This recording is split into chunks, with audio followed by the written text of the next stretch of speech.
రాగం రమేష్ కొత్తపల్లి. మీరు ఎప్పటి నుంచి పార్టీలో పనిచేస్తూ ఉన్నారు, మీ డీటెయిల్స్ చెప్పండి. రూపాయి సభ్యత్వం నుంచి మేము పార్టీలో పనిచేసుకుంటూ ఇప్పుడు కూడా కొనసాగుతాం. పార్టీ వ్యవస్థాపక రూపాయి సభ్యత్వం నుంచి మేము పార్టీలో కొనసాగుతున్నాం. అప్పటి నుండి ఇప్పటి వరకు పోరాటం చేస్తూనే ఉన్నాం. 2001లో రూపాయి సభ్యత్వంతో స్టార్ట్ అయ్యి రైతు నాగాలు గుర్తుండే అప్పుడు అందరూ ఏకగ్రీవంగా ఆకుల కోరిని గెలిపించినాం, ఎంపీటీసీని చేసినాం. మంచి ఉద్యమంగా మేము చురుకు పాత్ర పోషించుకుంటూ మళ్ళీ పోతే జేఏసీ పిలుపు మేరకు ప్లస్ కేసీఆర్ పిలుపు మేరకు చేసుకుంటూ మేము ఉద్యమంలో పాల్గొన్నాం. 3 సార్లు జైలు పోయినాం. ఆ జైలు జీవితం కూడా గడిపినాం.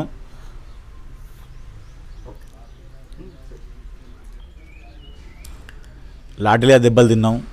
ఏ పిలిపించినా కూడా కేసీఆర్ పిలిపిస్తే అప్పుడు నేను 12 సంవత్సరాలు ఊరు ప్రెసిడెంట్ ఉండి ఏ పిలిపించినా కూడా మేము తూచా తప్పకుండా పాటించి కేసీఆర్కి అనుకూలంగా మెదిలాం. ఇప్పటికి కూడా కేసీఆర్ పిలిపిస్తే దేనికైనా సిద్ధంగా ఉన్నాం.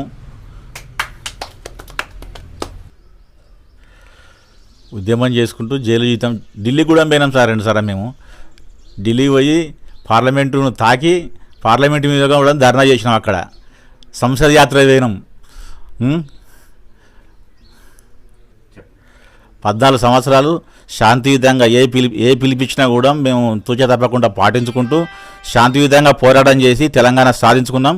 కేసీఆర్ అచ్చుడు రాలేకపోతే తెలంగాణ అచ్చుడా నినాదంతో అందరం ఉద్యమకారులు అందరం ఉద్యమంతో పోరాడి తెలంగాణను సాధించుకున్నాం. తెలంగాణను సాధించుకున్న తర్వాత 10 సంవత్సరాలు కేసీఆర్ పరిపాలన చేసిన తర్వాత కాంగ్రెస్ నాయకులు మాయమాటలు చెప్పి దొంగ హామీలు ఇచ్చి ఇప్పుడు అధికారంలోకి వచ్చిండ్రు.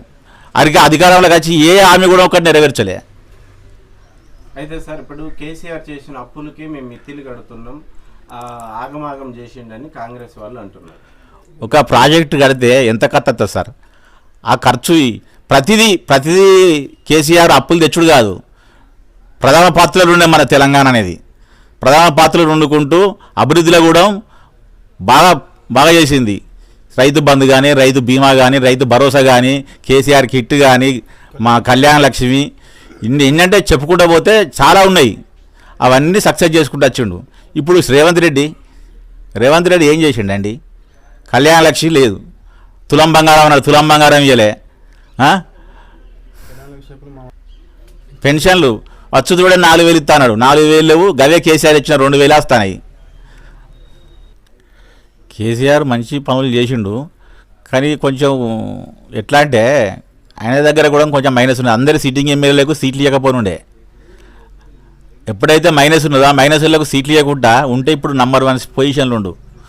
ఒకటి కేసీఆర్ చేయబట్టి విద్యాభివృద్ధి అయింది బాగా.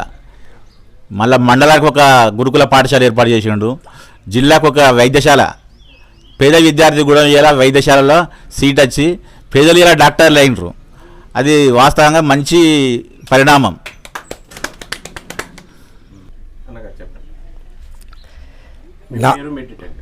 నా పేరు మేకల సమ్మయ్య, మాది కొత్తపల్లి. నేను 2001 నుంచి రూపాయి సభ్యత్వం కంచెలు టీఆర్ఎస్ పార్టీలో జాయిన్ అయినా. అప్పుడు మనకు 2001లో పార్టీ స్థాపించిన తర్వాత మనకు ఎలక్షన్ కోడ్ టెంపరవరీగా మనకు రైతు నాగలు గుర్తించిండ్రు. అప్పటికి మనకు కారు గుర్తు రాలేదు. రైతు నాగలి గుర్తు కాంచెల్లి ఇప్పటి వరకు నేను ఇదే టీఆర్ఎస్ పార్టీలో కొనసాగుతున్నా. ఇప్పటి వరకు నేను ఏ పార్టీ మారలేదు, వేరే పార్టీ పోయి మళ్ళీ ఈ పార్టీకి రాలేదు. 2001 నుంచి రూపాయి సభ్యత్వం నుంచి నేను ఇప్పటి వరకు టీఆర్ఎస్ పార్టీలో నేను కొనసాగుతున్నా. టీఆర్ఎస్ పార్టీలో కొనసాగుతందుకు ఫస్ట్ కారణం ఏంటంటే మన ఉమ్మడి రాష్ట్రంలో మనకు నిధులు, నీళ్లు, నియామకాలు ఆంధ్ర ముఖ్యమంత్రి పరిపాలనలో వాళ్ళే నియామకాలు, నిధులు వాళ్ళ ప్రజల్నే వాళ్ళు వాళ్ళ ప్రాంతాన్ని వాళ్ళు డెవలప్ చేసినారు. అదే ఉద్దేశం మీదకి వెళ్ళి మన ప్రాంతం, మన ఉమ్మడి రాష్ట్రంలో ప్రతి ముఖ్యమంత్రులు ఆంధ్ర నుంచే పరిపాలించారు. ప్రభుత్వాలు వాళ్ళే కొనసాగినాయి. ఫస్ట్ ప్రియారిటీ ఆ ప్రాంతానికే ఇచ్చిండ్రు, సెకండ్ ప్రియారిటీ మన తెలంగాణ ప్రాంతానికి ఇచ్చిండ్రు. అందుకే ముఖ్య కారణం తెలంగాణ వెనుకబడడానికి కారణం ముఖ్య పాత్ర ఆంధ్ర ముఖ్యమంత్రులే. దాన్ని మన కేసీఆర్ కావచ్చు, అందులో మన జయశంకర్ సార్ కావచ్చు, మహా మేధావులు ఇక ఈ ఉమ్మడి రాష్ట్రంలో మనం డెవలప్ కాము, మన పిల్లలు బతకరు, మన ప్రజలు బతకరు, దీనికి ప్రత్యేక నిర్మూలన ఏంటంటే ప్రత్యేక తెలంగాణ రాష్ట్రం ఏర్పడే దీనికి ప్రత్యేక నిర్మూలన అని మేధావులు కేసీఆర్ అందరు ఆలోచన చేసి ప్రత్యేక రాష్ట్ర నినాదంతో ముందుకు నడిచిండ్రు. అందులో కేసీఆర్ గారు మనము ఎంత నినాదం ఉన్నా కూడా, ఎంత ఉద్యమం చేసినా కూడా దీన్ని రాజకీయ ప్రక్రియతోనే తెలంగాణ రాష్ట్రం ఏర్పడుతుంది, చేసుకోవాలి.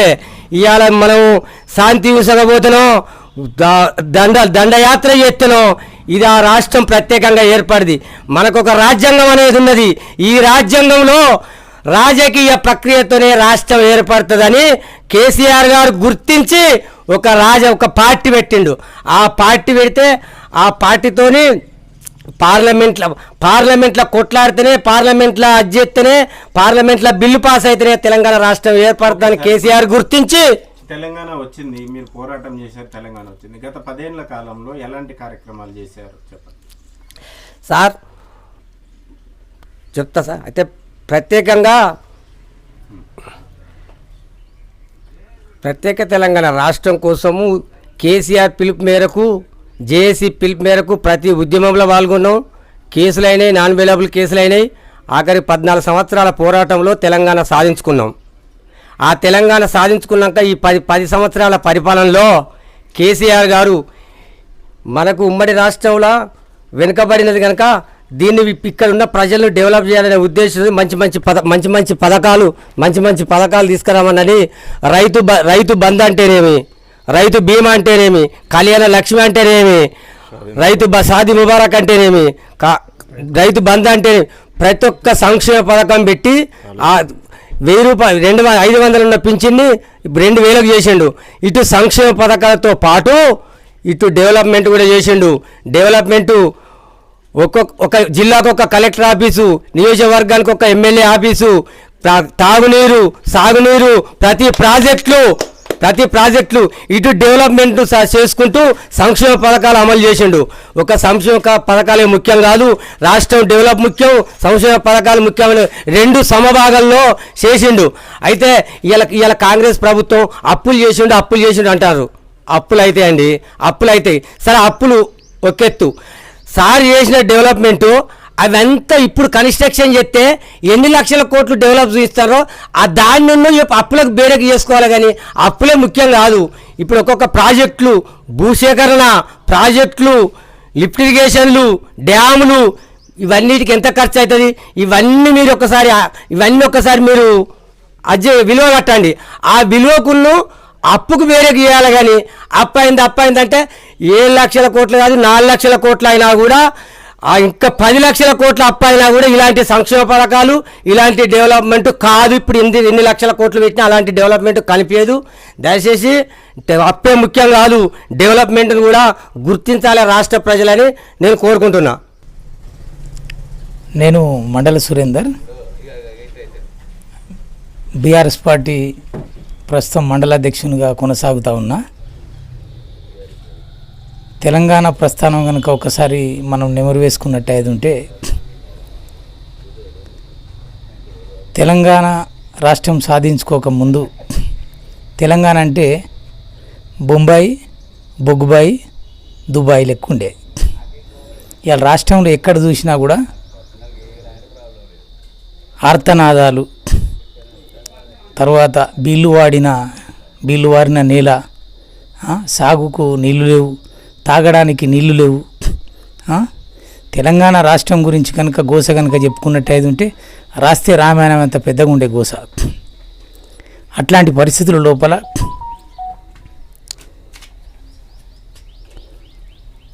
మనం చరిత్రను కనుక చూసుకున్నట్టు ఉంటే, భారతదేశ స్వాతంత్ర ఉద్యమం తర్వాత అంతే గొప్పగా రాజ్యాంగబద్ధంగా ప్రజాస్వామ్యబద్ధంగా జరిగిన మరో ఉద్యమం భారతదేశంలో ఏదైనా ఉన్నది అంటే అది తెలంగాణ స్వరాష్ట్ర ఉద్యమమే అని మనం చెప్పుకోవచ్చు. తెలంగాణకు జరిగినటువంటి అన్యాయాన్ని వలసాంధ్ర పాలన లోపల తెలంగాణకు జరిగినటువంటి అన్యాయాన్ని, వనరుల దోపిడీని అరికట్టడానికి ప్రజల పక్షాన 4.5 కోట్ల జనాన్ని ఒక్క తాటి మీద నడిపించిండు కేసీఆర్. ఇలా ఒక ఇంట్లో నలుగురు ఉంటే ఆ నలుగురిది 4 సొంత ఎవరి సొంత అభిప్రాయాలు వాళ్ళే ఉన్నాయి. కానీ 4.5 కోట్ల ప్రజానీకాన్ని ఒక్క తాటి మీద తీసుకొచ్చి, ఒక్క మాట మీదకి తీసుకొచ్చి తెలంగాణ రాష్ట్రాన్ని సాధించిన కేసీఆర్ మీద ప్రజలకు అపారమైనటువంటి గౌరవము, ప్రేమ పెరిగింది. తెలంగాణ ఉద్యమం చేసే క్రమంలో ఈ ప్రజలు ఉద్యమకారులుగా ఎంతో గోసపడ్డాం. రాష్ట్రం తేవడం కోసం బీఆర్ఎస్ పార్టీ మొదట టీఆర్ఎస్ పార్టీగా ఏర్పడ్డప్పుడు కరీంనగర్లో ఏర్పడ్డ మొదటి సింహగర్జన మీటింగ్కు ఈ గ్రామం నుంచి వెళ్ళి ఈ మండలం నుంచి వెళ్ళి దాదాపు అప్పుడు కూడా ఒక 10,000 మందికి పైగా పోయినాం. అప్పుడు సొంతంగా గోడల మీద వాల్ రైటింగ్ చేసుకున్నాం, సొంతంగా బ్యానర్లు ప్రింటింగ్ చేసి కార్యకర్తలుగా మేమందరం ఒక విప్లవోద్యమాన్ని తలపించే విధంగా అప్పుడు బాగా కష్టపడి కేసీఆర్ గారి వెనుక, ఇక్కడ మా స్థానిక నాయకుడు అప్పుడు కెప్టెన్ లక్ష్మీకాంతారావు గారి వెనుక వారు ఏది చెప్తే అది చేసుకుంటూ ఉద్యమాన్ని కొనసాగించినాం. కేసీఆర్ గారు రాష్ట్రం అంతా తిరిగినప్పుడు ప్రతి పల్లె తిరిగిండు కేసీఆర్. ఆ క్రమంలోనే తెలంగాణ ప్రాంతంలో ఎక్కడ ఏ ప్రాంతానికి ఏం అవసరం ఉన్నదని తెలుసుకున్నాడు. దాని ఆధారంగానే తెలంగాణ లోపల అభివృద్ధికి, సంక్షేమ పథకాలకు కేసీఆర్ గొప్ప రూపకల్పన చేసిండు.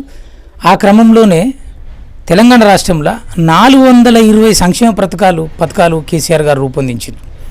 అలా మనము బాగా చెప్పుకోదలుచుకుంటే రైతు బంధు, రైతు బీమా, తర్వాత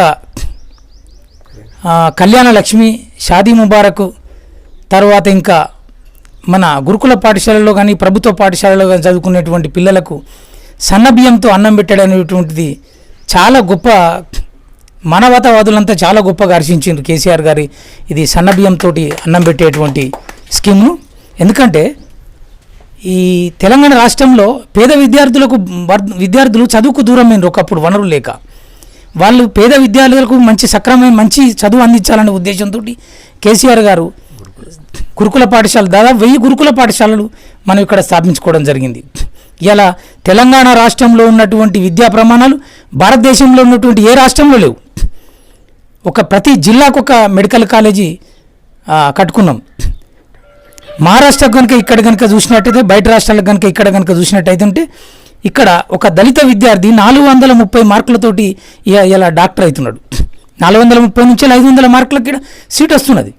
ఇలా దాదాపు సంవత్సరానికి ఒక 10,000 మంది విద్యార్థులు, 10,000 మంది డాక్టర్లు ఇలా తెలంగాణ రాష్ట్రంలో తయారవుతున్నారు. ఇక్కడ డాక్టర్ల ఫ్యాక్టరీ అవుతున్నది తెలంగాణ రాష్ట్రం.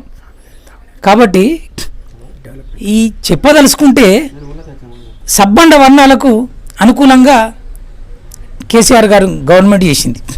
ప్రతి ఇంటిలో కూడా కేసీఆర్ గారు రూపొందించినటువంటి సంక్షేమ పథకాలు ఉన్నాయి. అసలు కేసీఆర్ గారు అంటే ఒక భావోద్వేగం, ప్రజలందరికీ కేసీఆర్ గారు అంటే ఒక నమ్మకం. అసలు కేసీఆర్ పేరు ఒక విశ్వాసం. కేసీఆర్ అంటేనే ఒక నాయకుడు. అసలు నాయకుడు అంటే ఎలా ఉండాలి అని అనుకున్నప్పుడు భారతదేశం అంతా కేసీఆర్ గారి వైపు చూడాలి. ప్రజల కోసం, ప్రజల సంక్షేమం కోసం, ప్రజలకు ఒక ధైర్యాన్ని ఇచ్చే నాయకుడు కేసీఆర్. ఇలా కేసీఆర్ అంటే సబ్బండ వర్ణాలకు, పార్టీలకు అతీతంగా కేసీఆర్ అంటే అభిమానం ఉన్నది. ఇలా రేవంత్ రెడ్డి అంటే ఏమున్నది? అబద్ధం మాటల మీద ఏర్పడ్డటువంటి కాంగ్రెస్ పార్టీకి రేవంత్ రెడ్డి నాయకుడు అయి ఉండి అసెంబ్లీలో ఆయన ఏమున్నది ఆయన చూస్తే రేవంత్ రెడ్డి అంటే బూతులు, ఏతులు, కోతలు, అది తప్ప ఏం లేదు. రేవంత్ రెడ్డి పేరు చెప్తేనే బూతులు గుర్తుకొస్తాయి, ఏతులు గుర్తుకొస్తాయి, కోతల మాటలు గుర్తుకొస్తాయి తప్ప వేరే లేదు. కేసీఆర్ గారు అసెంబ్లీకి వస్తలేడు అనేటువంటిది ప్రతిపక్షాలు అనుకున్నా కూడా కేసీఆర్ గారు తెలంగాణ రాష్ట్రంలో ప్రజాక్షేత్రంలోకి రాబోతున్నాడు. దాదాపు 15 లక్షల మందితోటి జరిగేటువంటి ఈ రజతోత్సవ మహాసభకు కేసీఆర్ గారు ముఖ్య అతిథిగా వచ్చేస్తున్నారు. ప్రజలంతా కూడా కేసీఆర్ గారు మాట కోసం ఎదురు చూస్తున్నారు. కేసీఆర్ ఏం మాట్లాడతాడో అని ఆదరంగా ఎదురు చూస్తూ ఉన్నారు ప్రజలంతా. కేసీఆర్ మాటతోటి రేపు అది వినడానికే లక్షలాది మంది ఎల్కతుర్తి సభకు వస్తున్నారు. అసలు భారతదేశంలో నభూతో నభవిష్యత్ అనేటువంటి గొప్ప విధంగా ఈ సభ జరగబోతున్నది. ప్రపంచంలో ఉన్నటువంటి అన్ని మీడియా సంస్థలు ఈ సమావేశాన్ని కవరేజ్ చేయబోతా ఉన్నాయి. అసలు సభ ఇప్పుడు ముందు చెప్పుకోవడం కాదు, ఆ సభ జరిగేటప్పుడు ప్రజలంతా ఎంత గొప్ప జరుగుతుందో వాళ్ళే చూస్తారు. లక్షలాది మంది హాజరు కాబోయే ఈ రజతోత్సవ మహాసభకు భీమదేవరపల్లి నుంచి వెళ్ళి ఒక 15,000 మంది, ఈ భీమదేవరపల్లి మండలం నుంచి వెళ్ళి 15,000 మంది కార్యకర్తలు, కేసీఆర్ అభిమానులు ఈ సభకు రాబోతున్నారు. ప్రజలంతా కేసీఆర్ మాట కోసం వేచి చూస్తూ ఉన్నారు.